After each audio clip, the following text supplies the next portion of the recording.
मेरा नाम वंदिता पात्र है। मैं कटक से आई हूँ, शिल्पी कला निकेतन के ग्रुप से। अच्छा, यहाँ पे आज जैसे कि महाप्रभु का रथ यात्रा चल रहा है, जी। महाप्रभु बाहर आएंगे तो कैसे आप खुद को यहाँ पे नृत्य करते हुए कैसे आप सच बताऊं तो ये हमारा सपना था।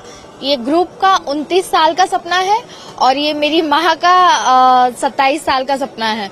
मगर मतलब कि मैं जब मेरी माँ के पेट में थी तो अनफॉर्चुनेटली मेरी माँ ने यहाँ पे मन्नत मांगा था कि मेरी बेटी बड़ी होके देवदासी बन जाएगी, मगर अनफॉर्चुनेटली ये हो नहीं पाया। तो उनकी इच्छा रखने के लिए ही मैं यहाँ पे आज डांस करने के लिए आई हूँ और भगवान की कृपा से ये पॉसिबल भी हो गया है। और हमारे ग्रुप में भी जो लोग हैं वो बहुत ही मुश्किल के साथ यहाँ पे आए हैं और सब मतलब प्रभु की कृपा से। जो आप लोगों ने परफॉर्म किया उसको क्या कहते हैं, कौन सा फॉर्म था जगह? वो जगन्नाथ जी का हाँ, वो मंगलाचरण के नाम से प्रसिद्ध है। वो प्रभु जी के लिए ही डेडिकेट किया जाता है। क्या आपने नृत्य के माध्यम से अपने महाप्रभु को क्या बोला? बस सबका मंगल कीजिए और सबको खुश रखिए और सबके साथ संबंध बना लीजिए, क्योंकि हमारे जो महाप्रभु हैं उनके साथ अगर आप एक बार संबंध बना लेते हैं या फिर उनको रिलेटिव बना लेते हैं तो वो कभी आपका साथ नहीं छोड़ते। तो हम प्रभु के सामने सिर्फ यही रिक्वेस्ट करेंगे कि सबको संबंधी बना लीजिए और कभी भी किसी का साथ मत छोड़िए। जय जगन्नाथ। जय जगन्नाथ। आपका नाम है? मैं रश्मि चौधरी फ्रॉम बॉम्बे, लेकिन अभी मैं पूरी धाम में हूँ और it's a divine presence, it's a divine darshan and like we have rath in front of us और बहुत जल्दी हम लोग भगवान के दर्शन करने वाले हैं। भगवान बाहर आ रहे हैं और उसके बाद वो रथ यात्रा में रथ पर चढ़ेंगे। रथ यात्रा में विराजित होने के लिए, रथ में विराजित होने के लिए बाहर आएंगे पौड़ी करते हुए। मौसम कैसा देख रही हैं आप आज? मौसम थोड़ा ड्रिजलिंग है और थोड़ी हवाएं भी चल रही हैं, तो इट्स लाइक प्लेजेंट। ऐसे नहीं है कि बहुत गीला कर रहे हैं या लाइक कोई इश्यू हो रहा है। मेरा तो यही संदेश है कि ये एक मतलब बहुत बड़ी अपॉर्चुनिटी है, ये बहुत डिवाइन धाम है, यहाँ भगवान की लीलाएं रोज आपको देखने को मिलती हैं। तो मेरे ख्याल से सभी को यहाँ आना चाहिए और भगवान के दर्शन जरूर जरूर करना चाहिए। चारों में ये एक मुख्य धाम है जहाँ पे मानव लीला में प्रभु लिप्त रहते हैं, तो उसके बारे में आप क्या कहना चाहेंगे?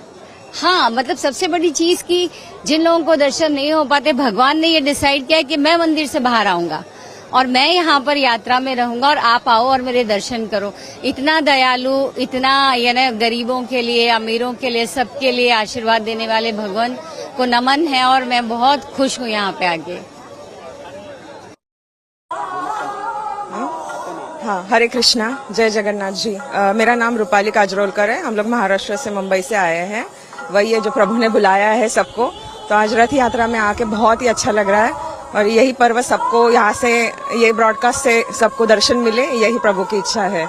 हरे कृष्णा। बहुत अच्छी चीज है कि महाप्रभु आज के दिन बाहर आते हैं और लाखों भक्तों को रथ के दर्शन करते हैं। बराबर। इसके लिए क्या कुछ पहले से प्लानिंग था या अचानक आना बना? ये देखो, ये प्लानिंग हम नहीं करते हैं, वो प्रभु करते हैं। जिसको बुलाना है वो प्रभु जी करते हैं। जब उनकी इच्छा होती है वो अपने आप आ जाती है। पिछले साल हम लोगों ने प्रसाद खाया था जगन्नाथ जी का। मेरे बेटे ने बोला कि माँ, हम लोग एक बार जगन्नाथ जी की यात्रा में जाएंगे और रथ को हाथ लगाएंगे।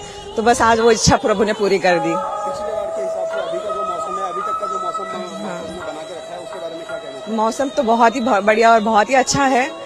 मतलब क्या ही बोले, जिस तरीके से माहौल चल रहा है और जो वाइब्रेशंस आ रहे हैं और सब एनर्जी है, वो प्रभु की इच्छा से है। या सब अच्छा है। अगर दो शब्दों में महाप्रभु को डिस्क्राइब करने का आपको बोला जाए तो कैसे करेंगे? महाप्रभु के बारे में क्या कहना चाहेंगे? वो सारे यूनिवर्स, सारे गैलेक्सी के प्रभु है।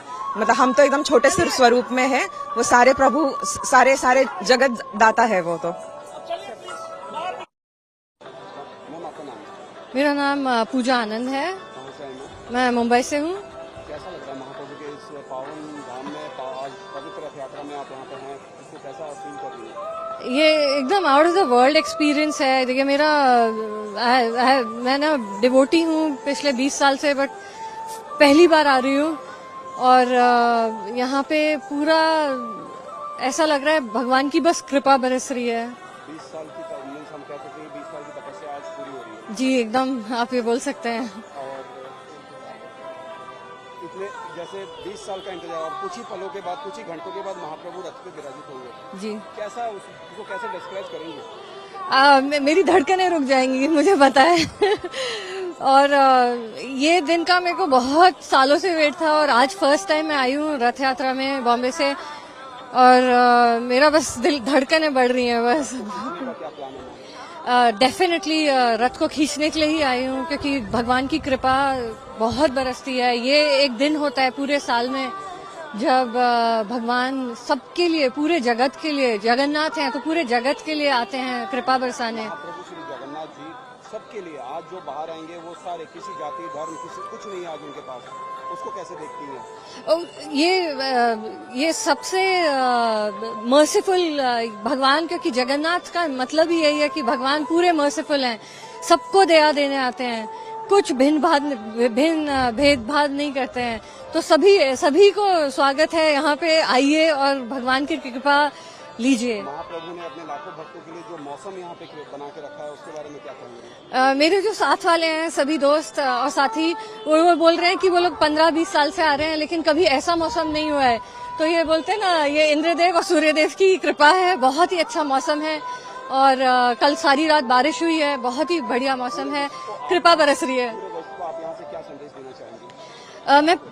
मैं पूरे विश्व को ये संदेश देना चाहूंगी कि प्लीज आप आइए और ये जो एक दिन है जगन्नाथ रथ यात्रा का, यहाँ पे आके आप इसका पूरा लाभ उठाइए, क्योंकि भगवान की कृपा ये आज के दिन इतनी बरस रही है। तो प्लीज पूरा फायदा उठाइए, आइए और सब भक्तों के साथ उत्साह से यहाँ पे आइएगा।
ना मत बैटेरी दरकार ना ये भल बैटेरी क्या लाइफ पूरा मोर बेस किसी ना टोटाल बाइक खाली जीव आ शुण दरकार पड़े जो लाइटा आसो नहीं अध घंटे पाई उपरू सेपट साइड्रु तू तोर लाइव करदे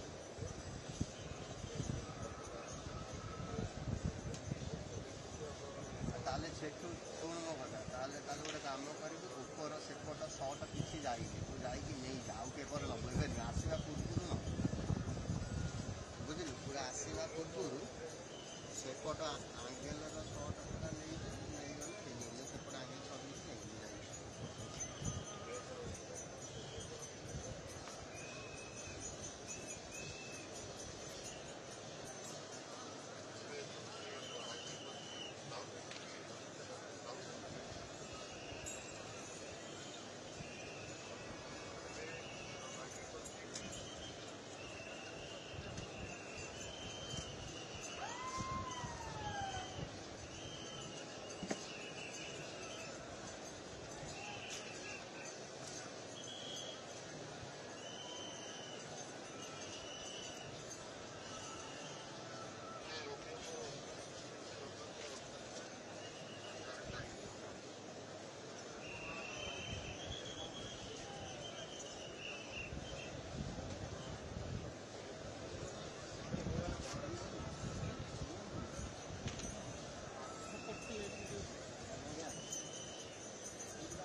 अरे बीएससी में पानी देना था मेरे भाई।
कहाँ आग लगी, क्या कुछ कारण?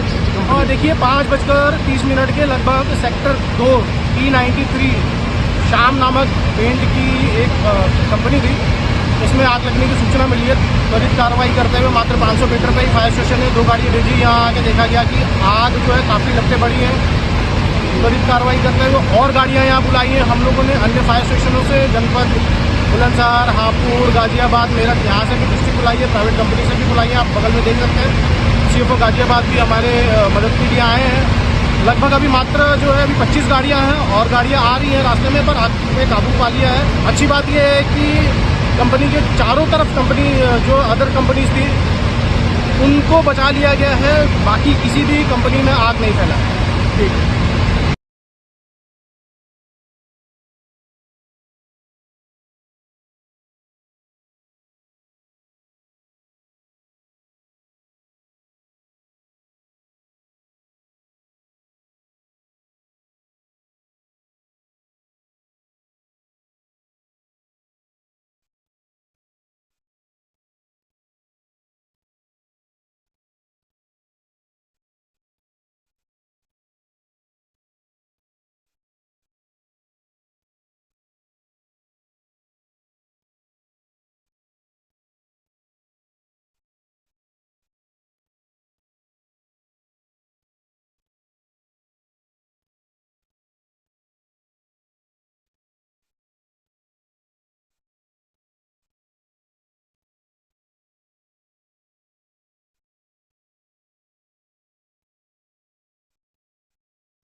चक्षुदान विरोधे जन्मे जन्मे प्रभु से चक्षुदान दिव्य ज्ञान हृदय प्रकाशित दिव्य ज्ञान प्रेम भक्ति जाहते अविद्या विनाश जाते प्रेम भक्ति जाहते अविद्या विनाश जाते अविद्या गाय जहरे कविता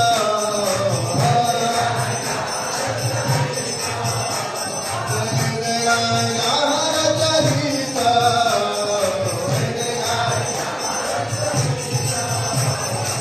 गुरु करुणा सिंधु आरमजनारो बंधु करुणा सिंधु आरमजनारो बंधु लोकनाथ के रतिमाना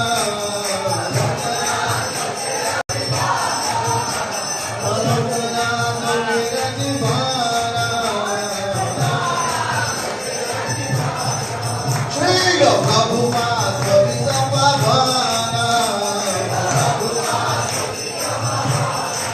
श्री प्रभु मात के रतिमाना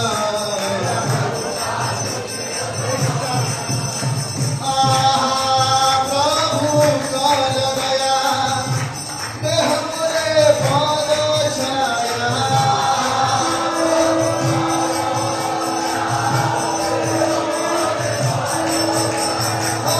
प्रभु करो दया देह मोरे पाद छाया हे वेदांत त्रिभुवाना हे वेदांत त्रिभुवाना जय प्रभु पदा जय प्रभु पदा प्रभु पदा जय प्रभु पदा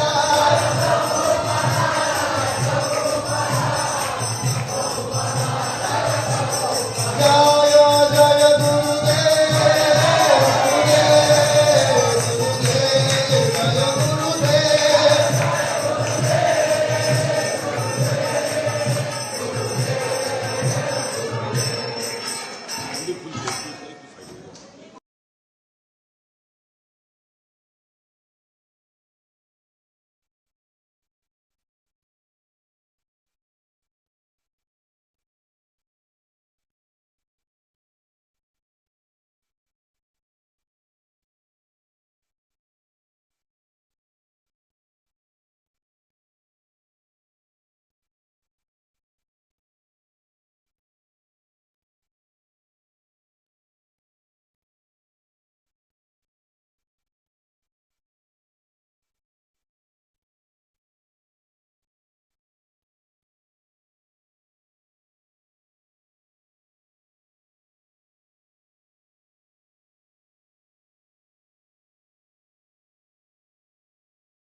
शशि थरूर के ट्वीट पर कांग्रेस की तरफ से ही अब प्रहार किया जा रहा है। कांग्रेस नेता सुखदेव भगत ने एक तरफ कहा है कि पतंग जब कटती है तभी एहसास होता है और उन्होंने कहा है कि हर पतंग डोर से बंधी होती है, जो डोर कांग्रेस पार्टी है। उन्होंने कहा कि जब पतंग ऊंचाई पर होती है तब अहंकार आ जाता है और ऐसा और नेताओं की तरफ से भी बयान आया है। बोला जा रहा है कि जब आसमान में चील उड़ती है, ऐसे कई प्रकार के तंज शशि थरूर पर कसे गए हैं। शशि थरूर ने सबसे बड़ी गलती यही की कि उन्होंने देश प्रथम रखा, परिवार को प्रथम नहीं रखा, और उन्होंने पाकिस्तान को बेनकाब किया। और तभी से लेकर कांग्रेस का प्रथम परिवार उनसे आग बबूला हो चुका है, रोज़ उनको अपमानित करने का नया प्रयास करता है। हमने खड़गे जी का बयान सुना थरूर जी पर, मुरलीधरन जी का बयान सुना, केसी वेणुगोपाल का सुना, उदित राज जैसे लोग भी उनको किस प्रकार से गालियां बक रहे थे। और अब जब शशि थरूर जी का एक ट्वीट आया है, सामान्य सा ट्वीट है, तो उस ट्वीट के जवाब में कांग्रेस के नेता उनको खुली धमकी दे रहे हैं। मणिकम टैगोर है, राहुल गांधी के करीबी है, वो कहते हैं कि तुम खुले आसमान में उड़ने की कोशिश करो, वहाँ पर गिद्ध है, वहाँ पर चील है, वहाँ पर वल्चर है। तो कांग्रेस पार्टी तो खुद स्वीकार रही है कि वो वल्चर की तरह काम करती है अपने ही सांसदों के खिलाफ, क्योंकि वो सच बोलते, वो देश को प्रथम रखते हैं। और जिस प्रकार की टिप्पणियां की जा रही है, देखिए अभी हम कल ही तो इमरजेंसी या संविधान हत्या दिवस के 50 वर्ष मना रहे थे। कांग्रेस ने प्रमाण दे दिया है कि इमरजेंसी उस समय पर हटी, पर मानसिकता वही की वही। अभी भी इमरजेंसी मानसिकता और डीएनए से ग्रसित है कांग्रेस, इसीलिए अपने नेताओं के भी जुबान पर कैसे पट्टी लगाई जाए, इसके लिए धमकी का भी सहारा लेती है, और कांग्रेस पार्टी अपमान भी करती है उस व्यक्ति को जो प्रथम परिवार को नहीं, देश को रखता है। इलेक्शन कमीशन ऑफ इंडिया को पत्र लिखकर महाराष्ट्र और हरियाणा के मतदान की वीडियो फुटेज और डिजिटल वोटर लिस्ट मांगी है, ताकि वह अपनी जांच आयोग को इसे प्रस्तुत कर सके। देखिए, इलेक्शन कमीशन बहाना है, राहुल और परिवार को हार से बचाना है, इसीलिए इलेक्शन कमीशन पर निशाना है, और ये कंडीशनल कमिटमेंट टू कॉन्स्टिट्यूशन है। देखिए, अगर मैं चुनाव कर्नाटका में जीतता हूँ, तेलंगाना में जीतता हूँ, हिमाचल में जीतता हूँ, तब तो इलेक्शन कमीशन शानदार है, और महाराष्ट्र और हरियाणा में हारता हूँ तो महाराष्ट्र के लोगों को गाली देना शुरू कर देता हूँ। अभी कल ही तो कोर्ट का फैसला है, हाई कोर्ट का फैसला है, जो भी प्रायोजित आरोप लगा रही है कांग्रेस पार्टी, उसके ऊपर हाई कोर्ट ने जवाब दे दिया है, पर कांग्रेस पार्टी अभी भी संतुष्ट नहीं। कांग्रेस पार्टी जब सेना surgical strike, Balakot air strike और सिंदूर का प्रूफ दे देती है, तब भी उसको फेलियर और सरेंडर कहती है। उनको सेना पर भरोसा नहीं, उनको संसद पर भरोसा नहीं, उनको संस्थाओं पर भरोसा नहीं, क्योंकि कांग्रेस और राहुल गांधी की वही इमरजेंसी प्रवृत्ति है। इमरजेंसी में इंडिया इंदिरा, परिवार तंत्र को लोकतंत्र और संविधान तंत्र के ऊपर रखा, आज भी परिवार तंत्र लोकतंत्र के ऊपर है। इसलिए अगर मैं जीतूं तब तो ठीक, अगर मैं हारूं तब मैं सारी चीज़ों पर सवाल खड़े कर दूं। और बाकी सब तो छोड़ो, ओमर अब्दुल्ला साहब ने, उनके ही साथी ने कहा है कि ये जीतने पर खुशी मनाना और हारने पर सवाल खड़े करना, इस प्रकार से दोहरा मापदंड नहीं अपनाया जा सकता। राहुल गांधी जी को कुछ दिन उमर अब्दुल्ला जी के साथ बिताने चाहिए। थरूर जी के साथ तो बिताने से रहे, तो उमर अब्दुल्ला जी के साथ थोड़े कुछ दिन बिताए वो। ने कहा है कि आज दलितों, आदिवासियों और अल्पसंख्यकों, विशेष तौर पर मुसलमानों पर अत्याचार बढ़ रहे हैं। आज का जो शासन है वह तानाशाही जैसा है, और आज की स्थिति आपातकाल से भी ज़्यादा बदतर है। देखिए, मुझे लगता है कि बहुत पहले सीपीआई के कई सारे फैक्शन हो गए थे, तो कौन ज़्यादा चाइना के प्रति वफादार है उसको लेकर।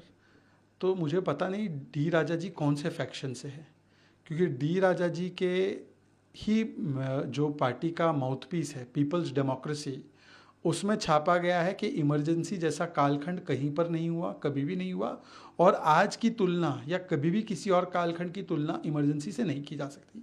पर डी राजा जी का क्या ही कहे, ये तो वो पार्टी से आते जिसने इमरजेंसी का सपोर्ट किया था।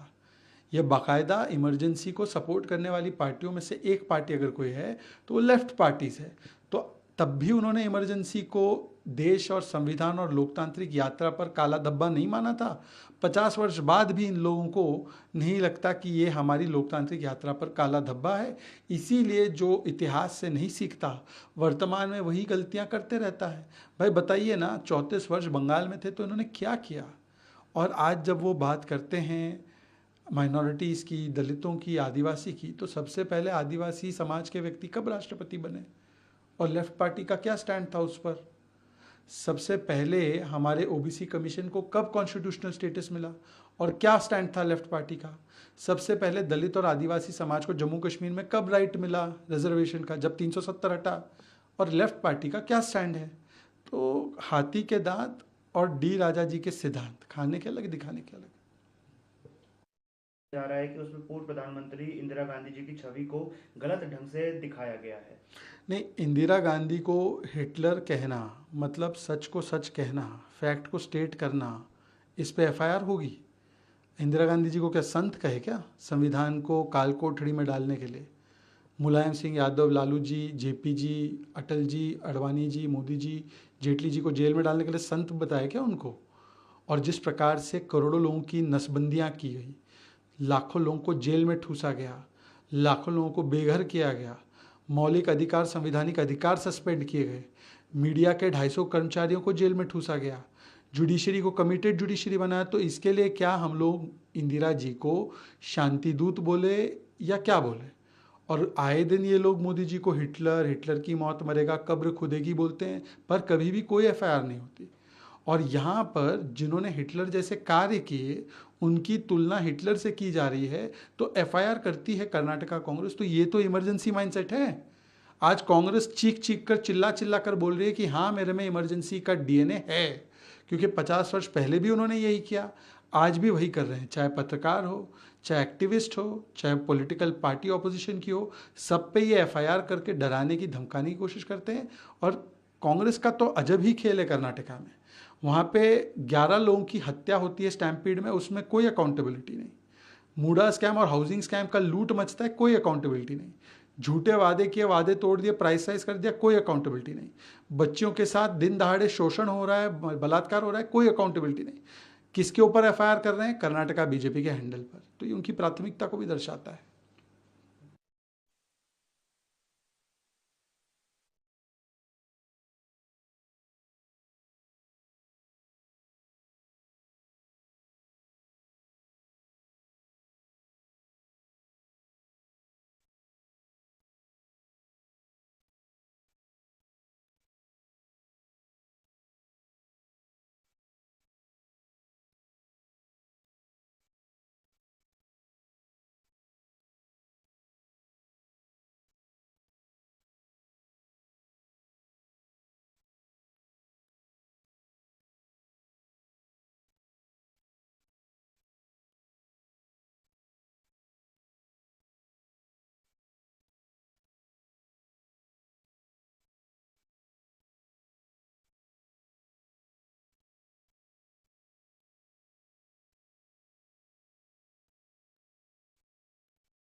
करप्शन ब्रांच ने सौरभ भारद्वाज, सत्येंद्र जैन जो दिल्ली सरकार में पूर्व मंत्री रह चुके हैं, इनके खिलाफ एक लार्ज स्केल करप्शन मामले में केस रजिस्टर किया है। इनका कहना है कि हेल्थ इंफ्रास्ट्रक्चर प्रोजेक्ट में और स्कूल्स में खास तौर पर दिल्ली में बहुत बड़े घोटाले किए गए हैं। कहा जा रहा है कि 24 हॉस्पिटल प्रोजेक्ट्स, जिसमें से 11 ग्रीनफील्ड और 13 ब्राउनफील्ड में उनको सैंक्शन किया गया, जिसमें लगभग 5,590 करोड़ रुपए का घोटाला किया गया। देखिए, बीजेपी बार बार दिल्ली सरकार के हेल्थ मॉडल को लेकर, उनके शिक्षा मॉडल को लेकर लगातार विरोध कर रही थी। हमें मालूम था कि यह सरकार जो घोटालों में लिप्त है, हमारी बात सत्य साबित हुई और एंटी करप्शन ब्रांच ने सौरभ भारद्वाज और सत्येंद्र जैन पर मुकदमा दर्ज किया है। यह स्वागत योग्य है कि इनकी कथनी करने का अंतर था और इनको गिरफ्तार भी किया जाना चाहिए। सर, जो अहमदाबाद में कांग्रेस की तरफ से कहा जा रहा है कि जो जांच है वो डिले की जा रही है, ये किसी भी तरीके से सहन योग्य नहीं है, क्या बीजेपी इसमें कुछ छुपाना चाह रही है? देखिए, कांग्रेस की मानसिकता पर हमें कई बार हंसी आती है। एक विमान हादसा हुआ, सैकड़ों लोगों की जान चली गई, भारतीय जनता पार्टी के पूर्व मुख्यमंत्री उस हादसे के शिकार हो गए, उसी प्रकार से बाकी भी परिवार जो है अपनी जान गंवा बैठे। उसकी जांच जो आएगी, रिपोर्ट आएगी, उस पर प्रश्न चिन्ह लगाना, यह इनकी आदत हो गई है। और जब रिपोर्ट आएगी तो दूध का दूध, पानी का पानी हो जाएगा। उनको इस दुर्घटना पर संवेदना व्यक्त करनी चाहिए, ना कि जांच की मांग कर बखिया घोड़ने का काम वो कर रहे हैं, सरासर गलत है। सर, जहां एक और BJP party of India CPI के जनरल सेक्रेटरी डी राजा ने कहा है कि आज का जो दौर है वो आपातकाल से भी कई ज्यादा बुरा है। आज के दौर में दलितों पर, आदिवासियों पर, माइनॉरिटीज पर और खास तौर पर मुसलमानों पर हर दिन अत्याचार हो रहे हैं। देखिए, ये डी राजा की जो मानसिक स्थिति, और ये सीपीआई जो है उस समय भी आपातकाल का समर्थन कर रही थी। सीपीआईएम आपातकाल का विरोध कर रही थी।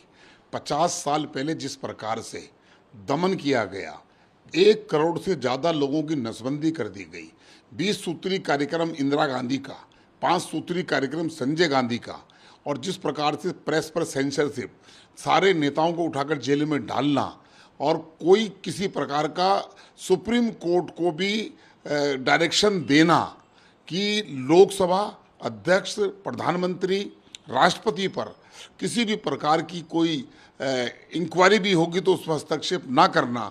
अगर यह सब कुछ डी राजा को लगता है, और आज वो किसकी बात कर रहे हैं? आज माननीय द्रौपदी मुर्मू आदिवासी नेता, देश की राष्ट्रपति हैं। आज संविधान की अवहेलना कब हुई? संविधान की अवहेलना तब हुई जब आपातकाल लगा। 38वां संशोधन, 39वां संशोधन, 40वां संशोधन, 41वां संशोधन, और शाहबानो के मामले के अंदर शाहबानो के सुप्रीम कोर्ट को फैसले को बदलने का काम जो किया राजीव गांधी जी ने, यह जो काम थे, यह क्या मुस्लिमों के पक्ष में थे? मुस्लिम महिला शाहबानो के खिलाफ कानून पलटना, ये कितनी हमदर्दी दिखाता है कि आज मुसलमान के साथ अन्याय हो रहा है। देश में कोई कानून व्यवस्था के मामले में कोई छोटी दुर्घटना हो जाए, किसी भी प्रांत में हो सकती है, जानबूझकर मुस्लिम फैक्टर को उड़ाना, और इस संविधान को कौन बदलेगा? भारत के संविधान को बदलने का किसी में दम नहीं है। जो संविधान बना है उसमें अगर संशोधन कहने को अगर बदलने की बात होती है तो संविधान बदलने का काम किया है कांग्रेस पार्टी ने, पंडित जवाहरलाल नेहरू ने, इंदिरा गांधी ने, राजीव गांधी ने। अगर भारतीय जनता पार्टी ने संविधान में संशोधन किया है धारा 370 को हटाकर, इसलिए उनके पेट में दर्द हो रहा है कि धारा 370 क्यों हटी।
the Honorable Home Minister, Mr. Amit Shah ji, has clearly stated that Hindi will not be at the expense of the local language. We are the only country in the world, a subcontinent, a continent within a country, or a country within a continent, however you want to put it. We are the only country in the world that recognizes, that officially recognizes 22 languages as being part of the officially spoken languages. There is no one single national language, although Hindi is spoken by several parts of India. Amit Shah ji has clearly stated that Hindi is not going to be an obstacle. It is only going to increase the breadth of knowledge, or rather the breadth of language expertise of people following different languages in different parts of the country. So Hindi is not going to be an obstacle, and in his words, it's going to be a dost, it's going to be a mitra, it's going to be a friend of other local languages. And I believe Mr. Sharad Pawar has very surprisingly, and we welcome it, has stated that Hindi should definitely be included as it is spoken in several parts of the country, mostly, and is conversationally spoken in several other parts of the country where the local language dominates as well. Yes, we can think about the age of students where Hindi as a second language, or as a first language, or as a third language can be introduced. But the fact that children of Bharat should be at least trilingual is not just going to be an asset to them in their